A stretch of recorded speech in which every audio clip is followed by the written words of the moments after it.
Welcome back to the Deep Dive.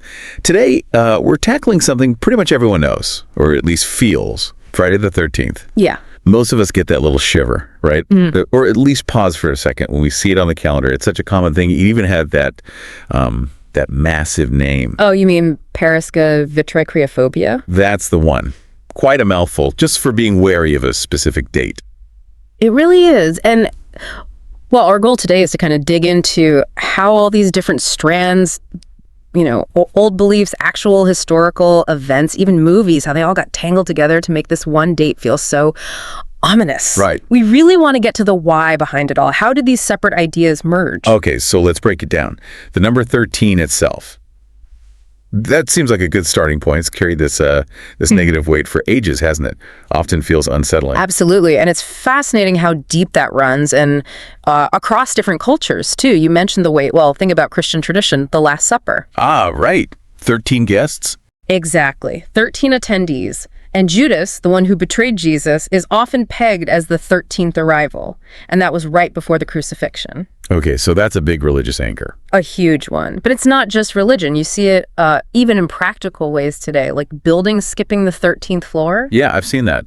Straight from 12 to 14. Right. And that's not just builders being superstitious themselves. It's often a nod to, well, public anxiety about it. People might not want to live or work on a 13th floor. That makes sense, especially when you think about 12. 12 feels so complete, like 12 months, 12 zodiac signs, 12 hours on a clock. Precisely. 12 often symbolizes order, perfection, wholeness. So 13, just by being one more, it feels like an unwelcome extra, a disruption. That's exactly the thinking. It's irregular. It breaks the pattern. Yeah. Now, connect that with Friday. Friday also has its own reputation for being, well, unlucky, especially in certain traditions. Okay, yeah. Obviously, Good Friday, the day of the crucifixion, in Christian belief, that's huge. Yeah. But was there more to it? Did Friday get a bad rap for other reasons too? Well, yes. Some older traditions connect Friday to other unfortunate events, like Eve supposedly tempting Adam on a Friday. Oh, interesting. And Cain killing Abel. And digging even further back, you find some interpretations linking Friday to things like the start of the Great Flood or the confusion at the Tower of Babel. Wow. So you've got this number, 13, seen as unlucky.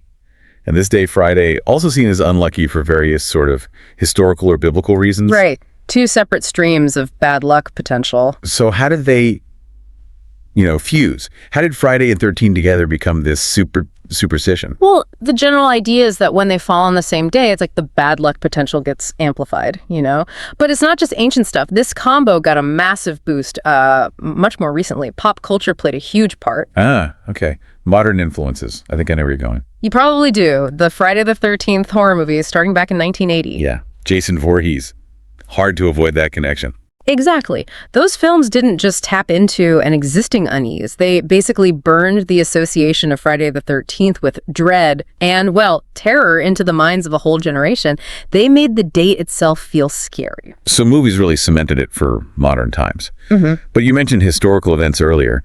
Was there like a specific bad Friday the 13th in history that people point to? There often is with these things a kind of historical anchor. And yes, our sources highlight a really specific, pretty grim one, Friday, October 13th, 1307. 1307. What happened then? That was the day King Philip IV of France ordered the mass arrest of the Knights Templar on a Friday the 13th. Wow. The Knights Templar, that was a huge traumatic event. Arrests, torture. Executions, eventually, yeah. For many historians looking back, and for people weaving the narrative later, that specific event added this really significant, dark, historical layer onto the superstition. It wasn't just vague folklore anymore. It had this tangible, historical touchstone. Right. It gave it roots in a real recorded event. Precisely. So when we pull it all together in this deep dive, it's actually not simple at all, is it? It's this amazing weave of different threads. You've got ancient number feelings, solid religious traditions like the Last Supper and the crucifixion, then this specific brutal historical event with the Knights Templar. Right, that 1307 date. And finally, modern media, like those horror films, just amplifying it all. All these things over centuries work together to build and reinforce this powerful idea about Friday the 13th. It really makes you think, doesn't it, about how these cultural beliefs, even ones tied to something as seemingly random as a date on the calendar, get shaped and kept alive. Yeah. They're amplified over such long periods by this mix of actual history, stories passed down, and, the narratives we create today. It kind of begs the question, what other things we consider unlucky, or maybe even lucky, have similarly complex, layered histories we just don't usually stop to examine?